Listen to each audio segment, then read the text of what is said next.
Everybody, हम कल 2017 के प्रीवियस क्वेश्चन पेपर हिस्ट्री के डिस्कस कर रहे थे यूजीसी नेट के। कल हमने 10th क्वेश्चन तक किया था, आज उसी को कंटिन्यू करते हैं। तो आज है हमारा question number 11। Which of the following statement are made in Periplus of the Erythraean Sea. एक किताब या एक पुस्तक का नाम है जिसके बारे में यह बात कर रहा है कि यहाँ जो भी लिखा हुआ जो भी स्टेटमेंट्स हैं उनमें से कौन से इसमें थे। ठीक है, पहला है कोलची, कामरा, पोदुका व साउथ इंडियन पोर्ट्स।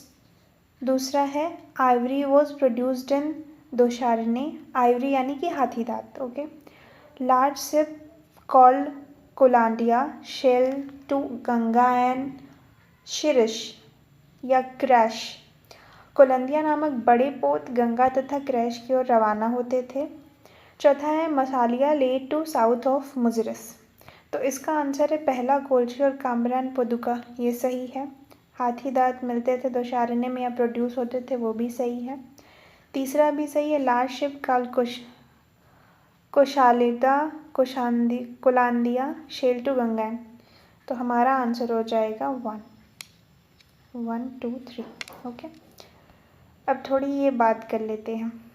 जो पेरिप्लस ऑफ द इरिथ्रियन सी है वो 1st सेंचुरी AD में लिखी गई है। ठीक है, और ये एक अननोन ग्रीक पर्सन द्वारा लिखी गई है। ठीक है, इसमें बेसिकली इंडिया और रोम के रिलेशन को बताया गया है। ठीक है, और अगर हम बात करें इसमें और क्या है, तो इसमें हम ये इंडिया का मैप देखते हैं। थोड़ा गड़बड़ है, वो इग्नोर करिएगा। ये है हमारा चेर, ये है हमारा पांड्या, ये है हमारा चोल। ठीक है, तो पेरिप्लस ऑफ द इरिथ्रियन सी में हमें चेर, चोल, पांड्या के जो पोर्ट्स हैं उसके बारे में भी मिलता है। जैसे कि चेरों के पोर्ट के बारे में मिलता है तोंडी, मुशिरी, मुजिरिस, करौरा और वांची। ठीक है, ये हमारे चेरा के पोर्ट हैं। और हम बात करते हैं चोल के पोर्ट के बारे में, तो ये हो गया पुहार, अरिकमेडु, उरैयूर। ठीक है, आप चाहे तो स्क्रीनशॉट ले सकते हैं। चेर हो गया, चोर हो गया, पांड्या देख लेते हैं। इसमें है सालियूर एंड कोरकई। ठीक है, ओके, अब हम आगे बढ़ते हैं क्वेश्चन नंबर 12 पे। तो क्वेश्चन नंबर 12 है, match list 1 with list 2 and select the correct answer from the code given below. एक साइड है ऑथर, दूसरी साइड है टाइटल ऑफ द बुक। तो पहला जो हमारा ऑथर है वो है दंडिन, दूसरा है भास, तीसरा है हिमाद्री, भवभूति। बुक्स हैं प्रतिमा नाटक, चतुर्वंग चिंतामणि, 10 कुमार चरित्र, उत्तर राम चरित्र। ठीक है, तो दंडिन ने लिखी थी 10 कुमार चरित्र, ये हो गया ये। भास ने लिखी थी प्रतिमा नाटक, हिमाद्री ने लिखी थी चतुर्वर्ग चिंतामणि, भवभूति ने लिखी थी उत्तर राम चरित्र। तो ए का थर्ड ये। ठीक, ए का थर्ड, बी का 1, सी का 2, डी का 4। ऐसे भी हम जैसे जब हमारे पास ऐसे ऑप्शन हो जिसमें कि 1 2 3 4 लिखा हुआ है, ये अगर इसमें से हमें एक भी आ जा रहा है तो ये हम आंसर क्लियरली क्रैक कर लेंगे। ठीक है, थोड़ा सा और देख लेते हैं इसके बारे में। अब बात करते हैं हम दंडिन की। ठीक, तो दंडिन जो थे वो पल्लव नरेश नरसिंह वर्मन द्वितीय के टाइम पे थे। इनकी कुछ रचनाएं हैं, जैसे कि 3 ग्रंथों की हम बात कर लेते हैं। एक है काव्यादर्श, ठीक। दूसरा है 10 कुमार चरित, जो कि इसमें लिखा हुआ है, ये रहा, ये है 10 कुमार चरित दंडिन की। दूसरी है अवंती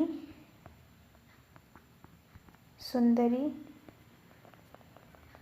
कथा, ठीक, ये हो गई दंडिन की। अब हम दूसरा देख लेते हैं भास की। भास जो थे वो संस्कृत के नाटककार थे, ठीक।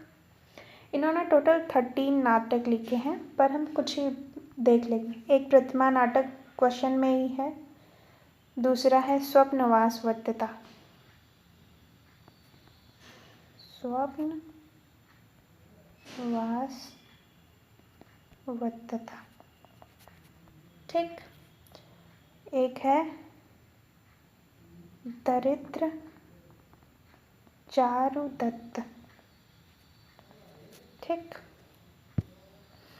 ये हो गई दंडिन और भास की। अब हम डिस्कस कर लेते हैं हेमाद्रि की। तो ये है चतुर्वर्ग चिंतामणि बहुभूति की।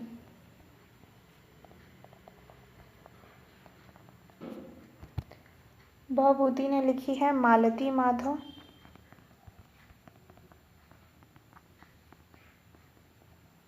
ठीक। महावीर चरित्र,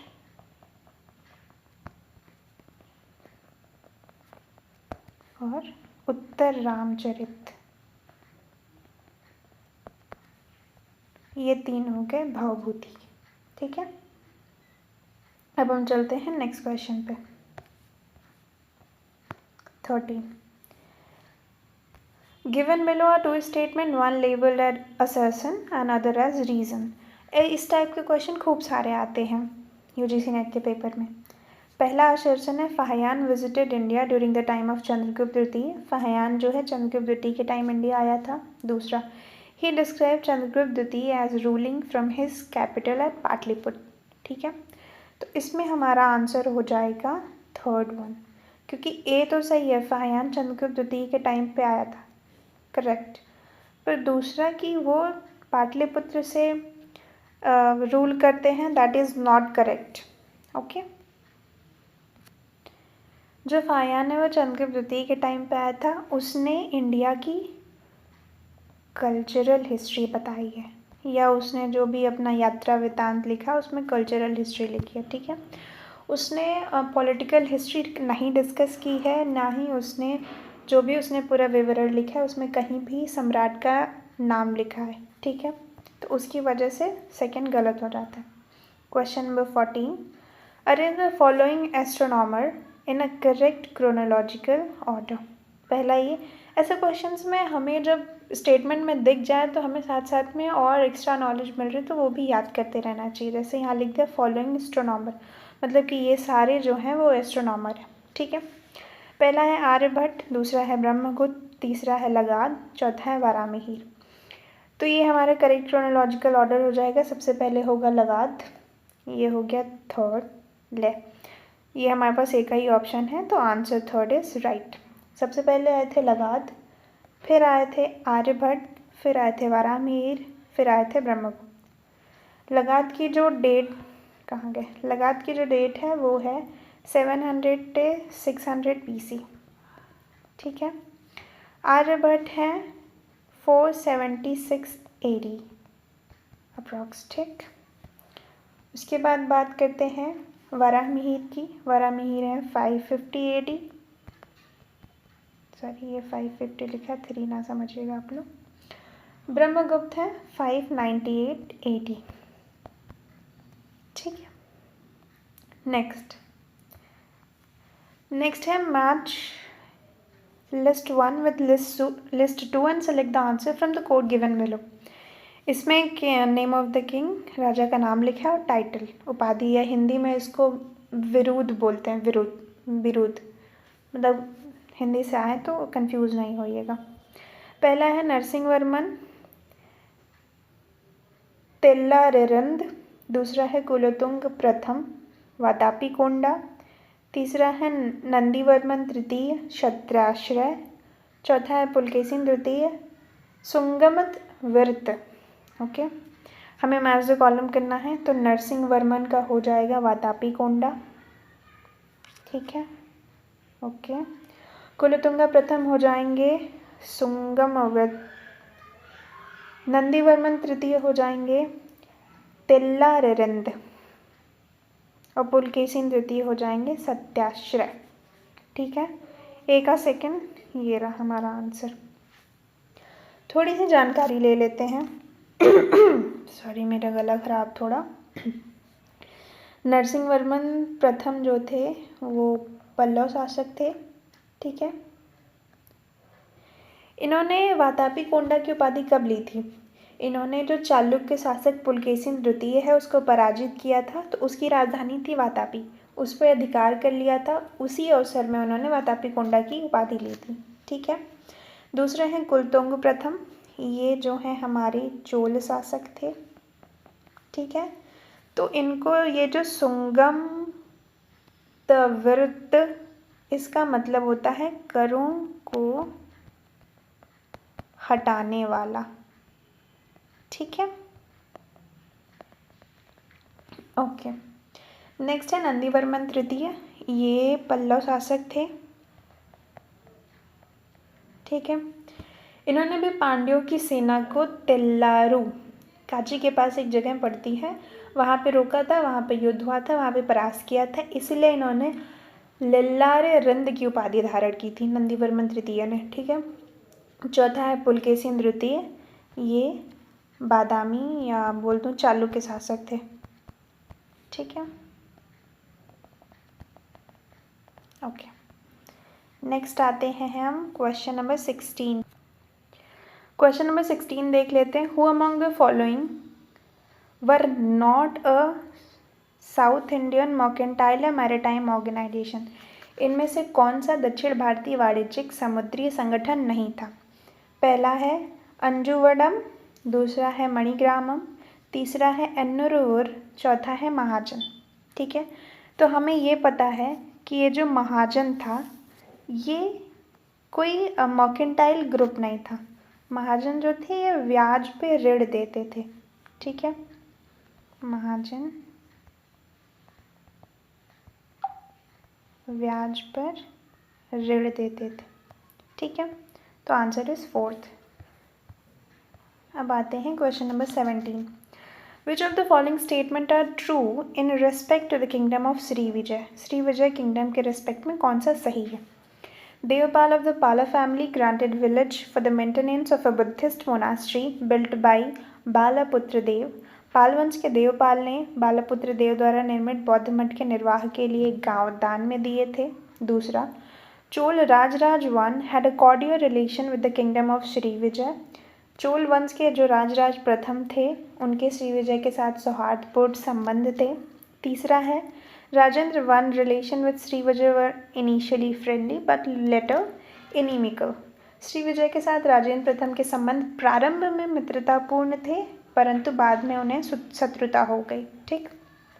चौथा है, Mara Vijayottunga Varman built a Buddhist monastery at Nagapattinam. Nagapattinam में इन्होंने एक बुद्धिस्ट मोनास्ट्री बनवाई थी, ठीक है।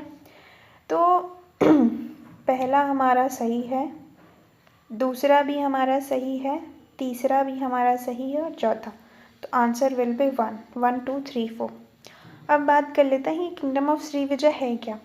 किंगडम ऑफ श्री विजय जो है शैलेंद्र डायनेस्टी जो कि इंडोनेशिया की है उसी को किंगडम ऑफ श्री विजय कहा जाता है, ठीक है। Next question, match portion Arabic text given in the list 1 with its composure given in list 2 and select the correct answer from the code given below। एक साइड हमारे पास किताबों के नाम दिए हुए हैं, दूसरे साइड जिसने उन्हें लिखा है या कंपोज किया है, ठीक है। पहला है ताजुल मासूर अल कसकंदी, दूसरा है तारीख़ मुबारक शाही हसन निजामी, तीसरा है मसालिक उल अबसर फिर मुमालिक उल अमसर याह्या बिन अहमद सरहिंदी, चौथा है सुबह उल असा, ये है सिहाबुद्दीन अल उमारी, ठीक है। तो ताजुल मासीर बहुत फेमस नाम है, तो ताजुल मासीर हसन निज़ामी ने लिखा है, ठीक। तो हम पहले आंसर से देखने की कोशिश करते हैं। ए का सेकंड हमारे पास 2 है, ठीक। तो यहाँ हमारा एलिमिनेशन नहीं चलेगा। दूसरा है तारीख़ मुबारक शाही, याहिया बिन अहमद सरहिंदी। चौथा है तीसरा है मसालिक उल अब सरफ़ी ममालिक उल अमसार, ये लिखा है शिहाबुद्दीन अल उमरी ने। चौथा है सुब अल असा, जो कि लिखा है अल कसकंदी ने। ठीक है, तो पहला का सेकंड, दूसरा का थर्ड, यानी कि हमारा आंसर हो जाएगा थर्ड। ठीक है, अब बढ़ते हैं नेक्स्ट क्वेश्चन पे।